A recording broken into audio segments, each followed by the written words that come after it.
Vamos a estar hablando lo anticipábamos cuando comenzábamos el programa, esto de que está sucediendo con el cambio climático y la advertencia de la ONU. El secretario general de Naciones Unidas, Antonio Guterres, dijo en las últimas horas: hay una alerta roja para la humanidad. Esto está basado en los estudios que divulgó la ONU en relación a las emisiones continuas de gases de efecto invernadero que podrían romper un límite clave de la temperatura global en poco más de una década. Y hablan además de que para finales de este siglo el mar podría acercarse a los 2 metros, ¿no? La subida del nivel del mar. Son datos que uno, cuando los escucha o los lee, dice, son alarmantes, pero ¿hacemos algo o no hacemos algo? ¿Y qué tan mal estamos? Para eso hablamos con Esteban Tablón. ¿Cómo te va, Esteban? Buenas tardes. Hola, buenas tardes. ¿Cómo te va? Muy bien, muy bien. Bueno, ¿cómo estamos? Mal, muy mal. Bueno, en 1970 se empezó a hablar del tema, en 1990 habían todavía rumores. En la conferencia de 2013 ya se levantó la alerta y habían aún negacionistas.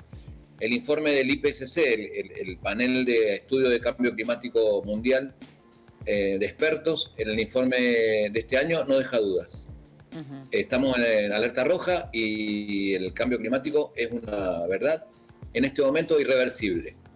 Wow. Creo que hay que dar por terminado cualquier intento de negacionismo, que yo desconozco si el negacionismo era... seguramente había negacionistas interesados, porque esto requiere una transformación económica que a veces va a recortar las enormes rentabilidades de aquellos aquellas economías o industrias o actividades verticales basadas en la quema de combustible fósil. Y además hay quien niega las vacunas, hay quien niega que la Tierra... Sí, hay negacionistas en todo, ¿no? Hay terraplanistas, hay de todo, pero digo, en realidad en este movimiento negacionista del cambio climático había muchos intereses y acaba de ser académicamente objetado definitivamente. No es posible negar el cambio climático, ya es objetivamente un hecho. Hay ejemplos, veíamos hace algunas semanas atrás lo que sucedía con Alemania, con estas lluvias que, bueno, eran muy fuertes en algunos sectores de Europa y que en Alemania hicieron realmente estragos. Es uno de los tantos ejemplos. Hoy por hoy en Argentina estamos hablando de una baja en el río Paraná, que es histórica, que hace que la gente cruce caminando ese río. Vemos sequías en algunos lados. Nosotros tenemos una crisis hídrica que está vinculada también con menos precipitaciones, menos lluvias. Hay una situación que se está dando en todo el mundo y por ejemplo, hay informes que hablan de las emisiones de dióxido de carbono, que son específicamente de las grandes potencias, y uno entiende que son decisiones políticas que cuesta que lleguen o cuesta que se tomen, en definitiva.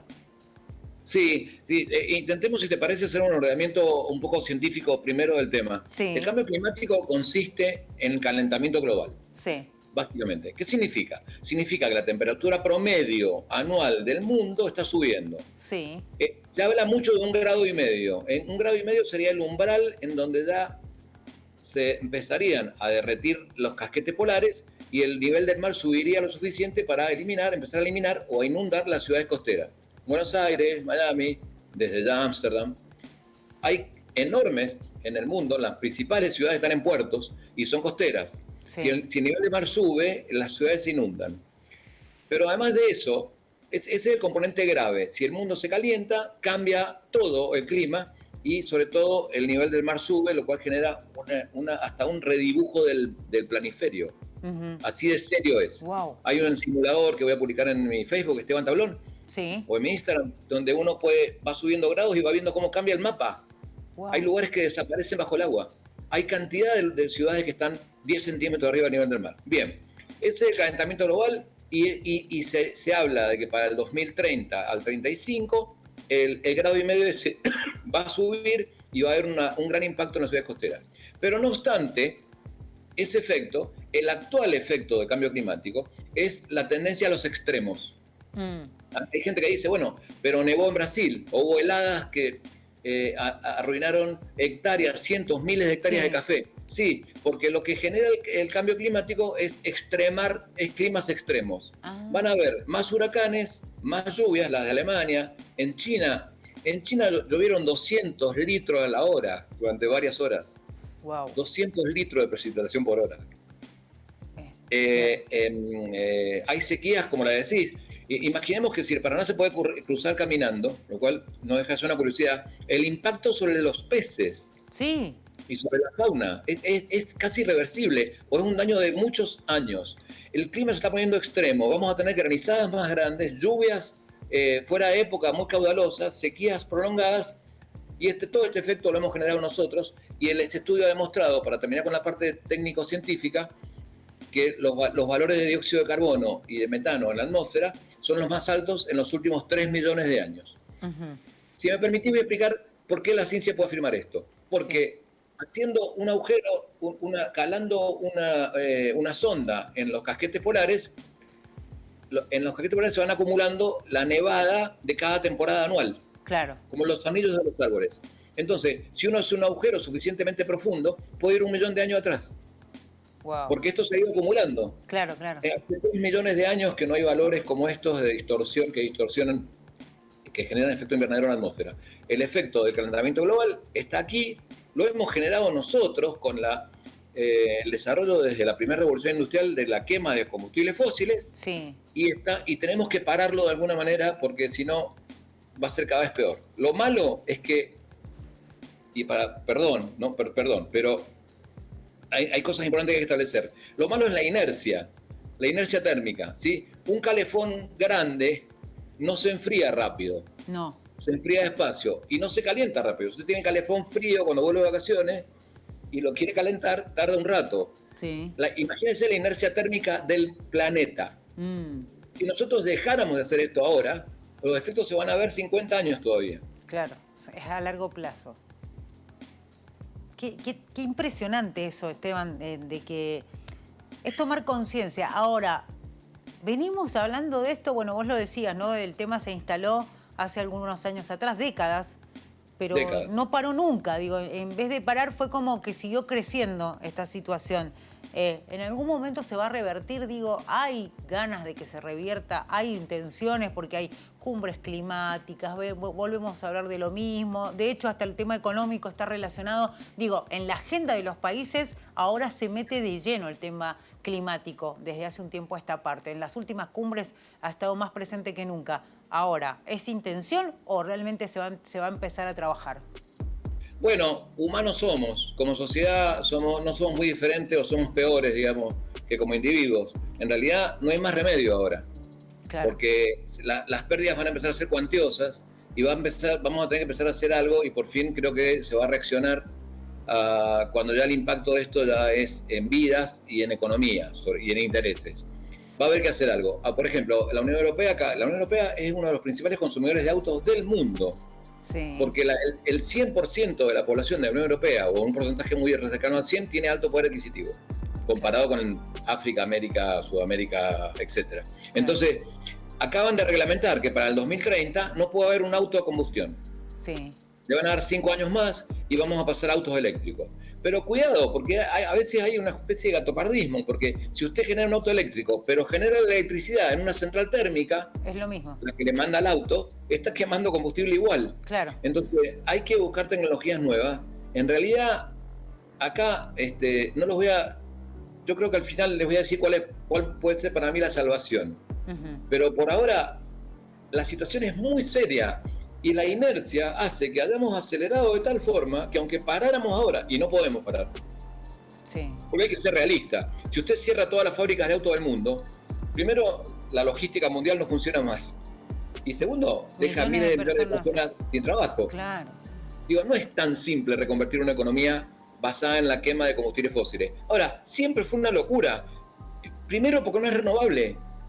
Claro. ¿Sí? El petróleo no se renueva. Entonces, combustibles fósiles son estos, carbón, petróleo. El petróleo hay una cantidad límite que se va a acabar, además. Sí. Nuestra primera preocupación hace años era, estamos consumiendo recursos no renovables. No sé si te acordás, sos muy joven. Pero cuando yo era joven, el problema eran los recursos no renovables. Sí. Bueno, los recursos no renovables duraron un montón, duran un poco más, pero están generando gases de efecto invernadero cuyo efecto es peor. Pero así todo, el petróleo sí va a terminar. Y no se hace nuevo petróleo al ritmo que se consume, no es verdad. Entonces, la situación es crítica, los gobiernos deben tomar, y las asociaciones de países deben tomar carta en el asunto y reglamentar. Porque en este momento, lamentablemente, el mero criterio del lucro y de la conveniencia nos va a llevar a la catástrofe global y a la pérdida de cantidad de vidas y de economía. Qué difícil escuchar eso, ¿no? Porque es importante entender que eso, vos lo decías, lo dice la ONU, esto de que estamos en una alerta roja, en una situación absolutamente crítica, pero decíamos esto de el camino es largo, lleva años. Primero que tiene que estar la decisión política, porque todos son decisiones políticas. Vos me lo decías recién fuera de aire y es así. Primero tiene que estar esa decisión política, que tiene consecuencias económicas. Y ese proceso que se va a dar en años, la respuesta, tal vez ni siquiera la vea nuestra generación, la verán otras generaciones. La pregunta es, ¿lo lograremos? Vos sabés que, para ser cierto, es una de las crisis más graves que ha enfrentado la humanidad. Es global y tiene inercia y no se ve muy clara la forma, porque tampoco va a pasar que paremos de golpe. Claro. Ahora, hay un factor al cual yo le pongo una ficha. Estamos en la revolución industrial 4.0. Sí. ¿Qué significa esto? Lo vamos a sintetizar, vamos a simplificarlo con una palabra. Está apareciendo la inteligencia artificial. Esto significa que la humanidad, así como en su momento contaba con caballos y fuerza de tracción a sangre y empezó a contar con la máquina de vapor, que originó esta catástrofe, pero en última instancia también generó gran capacidad de fabricación de cosas y bienes y una revolución mundial de aumento del confort. Hoy empezamos a tener herramientas de generar manejo de Big Data, o sea, de mucho dato muy complejo, muy cruzado, y aplicar técnicas de inteligencia artificial que nos permitan encontrar soluciones inesperadas. Yo apuesto a que esta revolución industrial 4.0 ya se está trabajando, me consta, en los laboratorios de Google, de Amazon, en los grandes laboratorios de inteligencia artificial, en la búsqueda de esta gran herramienta. La inteligencia artificial no son robots que charlan con nosotros, son máquinas que aprenden y se reescriben sus programas y vuelven a aprender. Con lo cual se pueden generar simulaciones.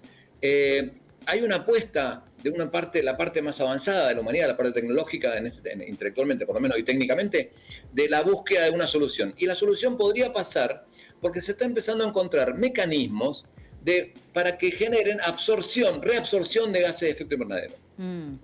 Y la tecnología moderna de manejo de bases de datos nos permite tener alertas tempranas de estos eventos para, por lo menos, paliar sus efectos. Claro. Y esto va a pasar, porque las herramientas son predictivas. Pero además, nos permiten desarrollar alguna tecnología que nos permita reabsorber, no generar, no parar de generar, sino no tenemos cómo reabsorberlos. Pero hay algunas iniciativas, se están estudiando algunos modelos de mecanismos que podrían lanzarse a funcionar en los océanos o en la atmósfera, que reabsorban los gases de efecto invernadero.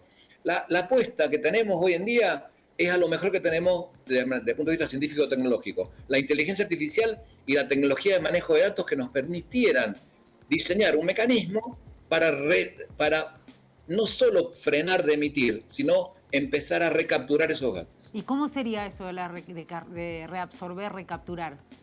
Bueno, hay varias iniciativas. En realidad hay el diseño de bacterias de diseño, digamos. Claro. Que mediante la edición CRISPR, se pone un poco complejo acá, pero funcionaran alimentándose de dióxido de carbono, claro, mucho más fuerte que lo que hacen normalmente los pulmones del mundo, que son los bosques, que hacen esto en la sería como una especie de bichito que nos salve del dióxido de carbono. Bichitos, maquinitas, nanotecnología, que uno pueda dispersar en el océano. Hay cantidad de tecnologías que podrían converger, y si el esfuerzo tecnológico apunta. Yo estoy convencido, soy un optimista tecnológico. Esta es una discusión que tengo a veces en los medios con mis compañeros de radio, que son bastante pesimistas tecnológicos, como Andrés. Un pesimista total. Yo soy un optimista. Yo creo que si echamos mano de la tecnología nueva, tenemos un problema nuevo, pero también tenemos una herramienta nueva. La inteligencia artificial y la tecnología moderna nos podrían dar la solución, si encaramos este problema, para revertir la situación, pacificar esta atmósfera y este ecosistema tan agitado que hemos generado, y de nuevo apuntar ahora bien al desarrollo sostenible, claro, reusando, ¿sí?, reciclando y generando una economía que no sea tan dispendiosa y tan generadora de residuos. Bueno, pero hay muchos intereses económicos, ojalá se pueda avanzar. Digo, hablamos de terminar con el consumismo y seguimos consumiendo, reciclar, volver a usar, digo, por ejemplo, en la moda, que es algo que se está utilizando esto es una tendencia que la gente venda o cambie lo que ya tiene para no volver a comprar. Pero digo, las industrias que se dedican a vender la ropa se horrorizan y es una realidad también. Digo, es un proceso que es muy significativo, vos lo decías recién con el tema de los autos, va a llevar tiempo. El tema es si la naturaleza nos lo va a dar. Pero ahí está la decisión política. Ahí sí es netamente política. Mira, en Europa el fabricante de un auto debe hacerse cargo de su reciclaje. Sí. Desde que Europa hizo esta ley, yo he vivido en Europa, sí. Es una ley. Si vos comprás, no sé, una marca N, ¿sí? Digamos Toyota, y lo dejás tirado en la calle cuando no te sirve más, el responsable es Toyota. Ah, mira vos. Tiene que ir Toyota, buscarlo y reciclarlo. ¿Sabes qué generó esto? Que cada vez más parte de los autos, de las Ford, de todas las fábricas de autos, sean reciclables. Se reutilizan. Porque ahora les conviene a ellos. Claro. Porque si no, entonces van a buscar el auto, lo desarman, reciclan todo lo reciclable y fabrican autos nuevos reciclando. Una decisión política, una ley europea que estableció que si un irresponsable deja un auto con la batería, con ácido, con las cubiertas, con el desastre que es un auto abandonado en un campo, llaman al que lo fabricó. A ver qué es. Ah, es un Ford. Señor Ford, sí, acá tiene un auto tirado. ¿Es su responsabilidad o se come una multa gigante? Claro. Decisión política y no es una genialidad, no es rocket science, es simple. Sí. El que fabrica tiene que hacerse cargo del reciclaje. Muy bien. El auto es un poco más caro al principio. Pero bueno, es una economía muy fuerte. Pero finalmente nos aseguramos que no haya basura. Exactamente, pero te garantiza eso. Esteban, muy interesante la charla. Espero que podamos tener otra más adelante. Realmente muy bueno lo que hemos podido hablar y ojalá vengan los cambios que se necesitan. Te mandamos un abrazo grande. Me encanta tu canal. A esta hora suelo verlos, así que me entretiene mucho. No es la primera vez que estoy, así que bueno, ya estaremos en contacto. Por supuesto. Un abrazo para vos. Será hasta la luego. próxima.